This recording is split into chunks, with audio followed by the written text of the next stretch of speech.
করতে থাকবে, আফসোসের মোহে পড়ে যাবে, তারা আফসোস করতে থাকবে,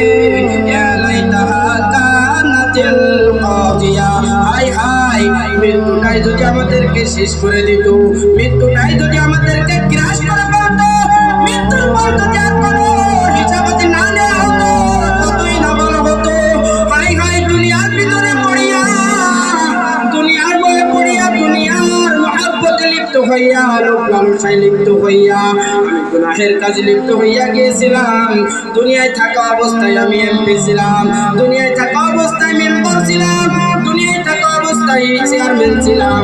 আমার কতই না দাম উঠছিল, সমাজের লোক আমাকে কতই না সম্মান করত, আমাকে কতই না ভয় করত।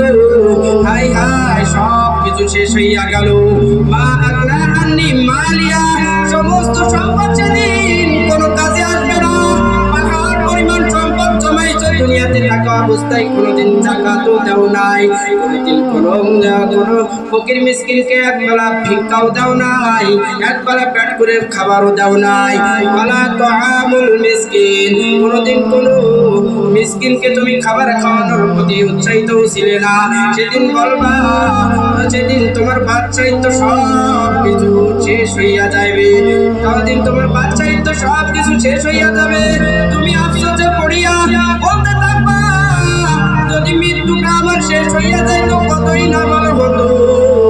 আর এমনই এক মুহূর্তে আমার আল্লাহ পাক রব্বুল আলামিন তার ফেরেশতাদেরকে অনুমতি দিয়ে দিবেন, হে আমার ফেরেশতাগণ, তুমি ওই সমস্ত নাফরমানি বান্দাদের কাছে যাও। যাওয়ার পর তাদেরকে খুজুহু ফাগুল্লু, তাদেরকে ধরো, এরপর তাদের গলায় দড়ি পরাও। সুম্মাল জাহিমা সাল্লু, সুম্মা ফি সিলসিলাতিন যারউহা সাবউনা যিরাআন ফাসলুকু, তাদেরকে বেড়ি পরাও, তাদের গলায় ভালোভাবে বেড়ি পরাইয়া নাও। বেড়ি তার উদাহরণ উলামায়ে কেরাম বলেছেন, কোরআন মাজিদের ভাষায়, কোরআন মাজিদের মধ্যে উল্লেখ আছে, আমার আল্লাহ তাআলা ইরশাদ করে দিয়েছেন, সুম্মাল জাহিমা সাল্লু, সুম্মা ফি সিলসিলাতিন যারউহা সাবউনা যিরাআন ফাসলুকু। আমার আল্লাহ তাআলা বলে দিয়েছেন, এমন একটা বেড়ি তাদের গলায় পরাইবা, যেই বেড়িটা দৈর্ঘ্য হবে 70 গজ।